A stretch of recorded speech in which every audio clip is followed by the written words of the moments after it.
The equation that we just learned in the last section was that the free energy of a reaction is equal to the enthalpy of that reaction minus temperature times the change in entropy of that reaction. And reactions are spontaneous if delta G is less than 0 or negative, meaning that both the sign and the magnitude of the enthalpy and the entropy term are going to matter, as well as how hot it is, right? What is the temperature?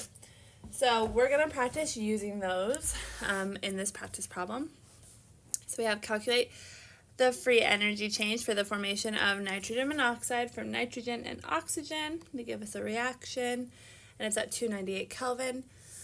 Given that the enthalpy change is 180.7 kilojoules, and that really should be kilojoules per mole, but it's fine. And then entropy change of 24.7 joules per Kelvin. So we see, and it wants to know if it's spontaneous or not. Or it might ask, is this spontaneous or thermodynamically favorable?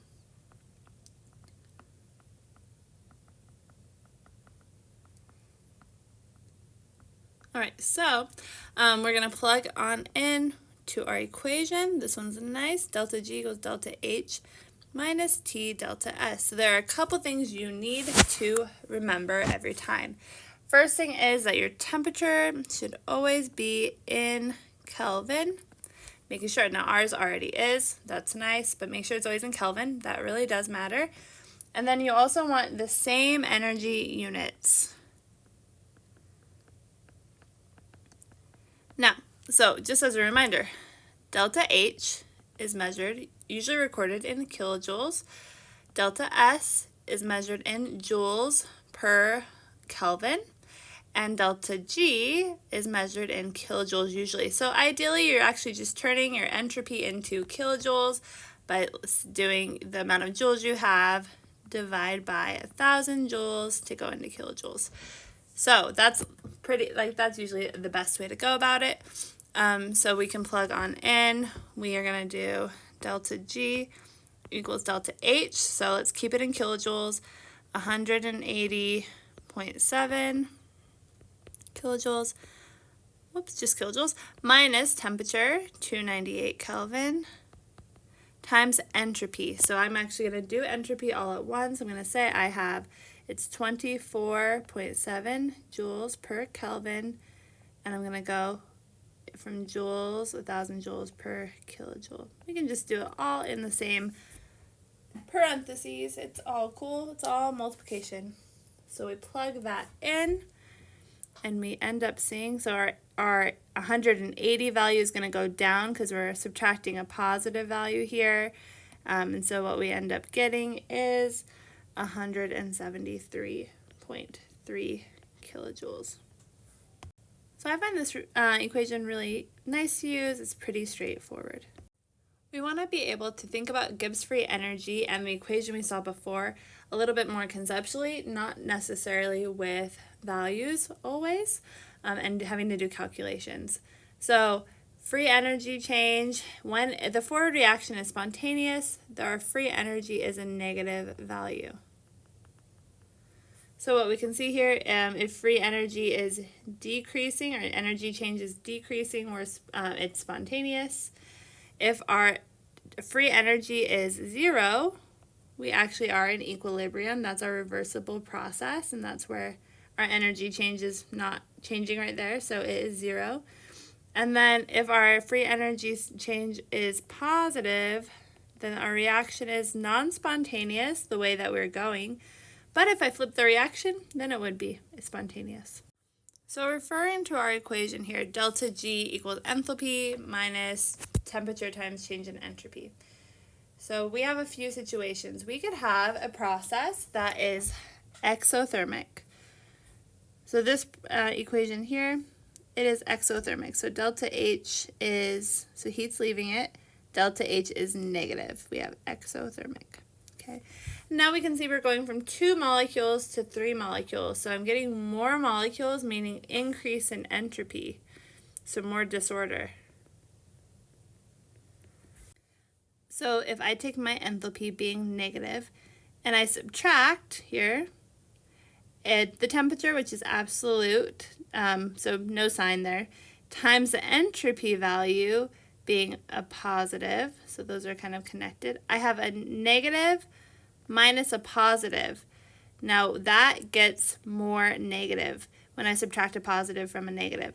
So what I end up getting is that this reaction always has a negative delta G, always, at all temperatures. So spontaneous at all temps. Okay, so if you have an exothermic process that's increasing in disorder, that is always going to be favorable. Now let's look at another situation. Here, if I flip that reaction, I'm endothermic. I flipped it so I'm getting more ordered. So we need to think about, is my enthalpy helping or hurting me be spontaneous? If I'm a positive value and I want to be spontaneous, I need to be negative. So that's not helping me. Minus a negative, we have even more positive here. Negative times a negative is a positive. So we have a positive plus a positive. So we always have a positive delta G in this situation here. So I am non-spontaneous at all temps. All right, where it gets a little bit more interesting is where we have a mix-up. So if I have an exothermic process that is getting more ordered, right? My entropy is going down. So I have liquid water going to solid water. Think about that. To go from a liquid to a solid, I don't have to increase. I'm not melting it, right? If I go from solid to liquid, I'm melting the ice. I have to put heat into that. The opposite is I am cooling the ice. So heat needs to leave this system. And then I'm also going from liquid to solid, which is getting more ordered or less disordered. So what I have here is a negative sign for my enthalpy, and I'm subtracting a negative sign times by my temperature. So this is the enthalpy is helping me be spontaneous, but the entropy part's not. So how I'm going to be spontaneous and make the enthalpy term shine is I need temperature, this whole factor right here, to get as small as possible. The only way to do that is to have low temperatures. So if I have low temps, then this process is spontaneous because my enthalpy, my exothermic process, is going to win out.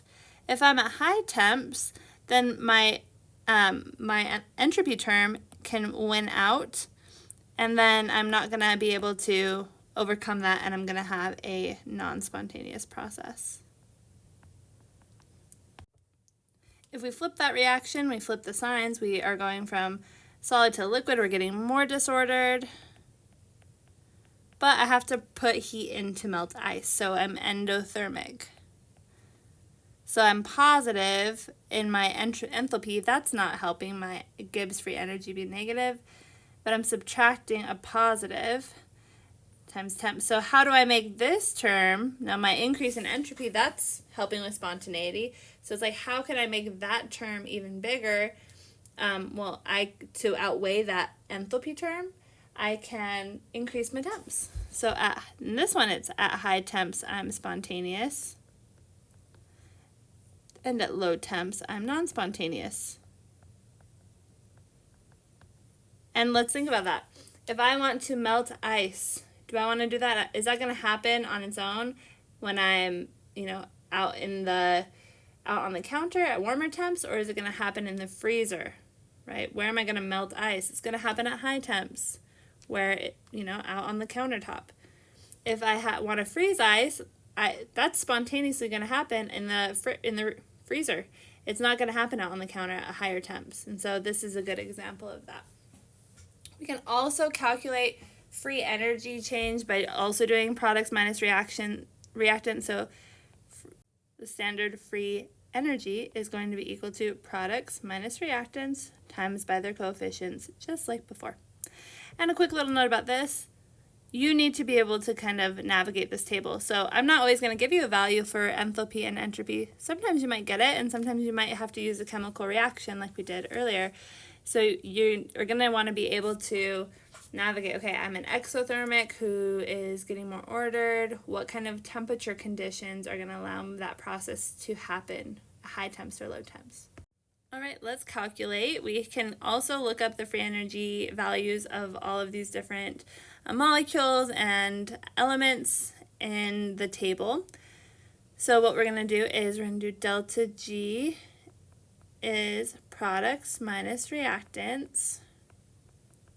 So I'm going to have it's equal to 4 times phosphorus trichloride, there's my products, minus phosphorus, the element, plus 6 times chlorine. Okay, so we can look these up in the book. We get that phosphorus trichloride, we have 4 of those, times by negative 269.6 kilojoules per mole,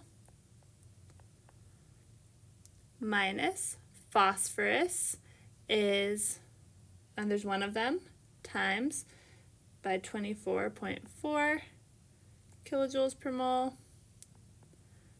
minus 6 times chlorine. Now, free energy, they are actually all 0 in their elemental form, so that is going to be nice, just like with enthalpy. You'll see those values as 0. So we calculate this whole thing, and we get that our free energy is equal to negative 1102.8 kilojoules per mole. So is it spontaneous or not? So we look at the value, we see that it is negative, and we should think, yes, it is spontaneous.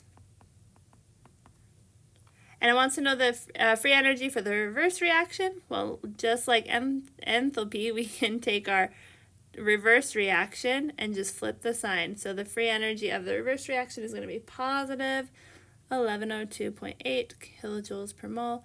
And that one is non-spontaneous because it's a reverse reaction. In this last problem we have nitrogen and hydrogen reacting to form ammonia.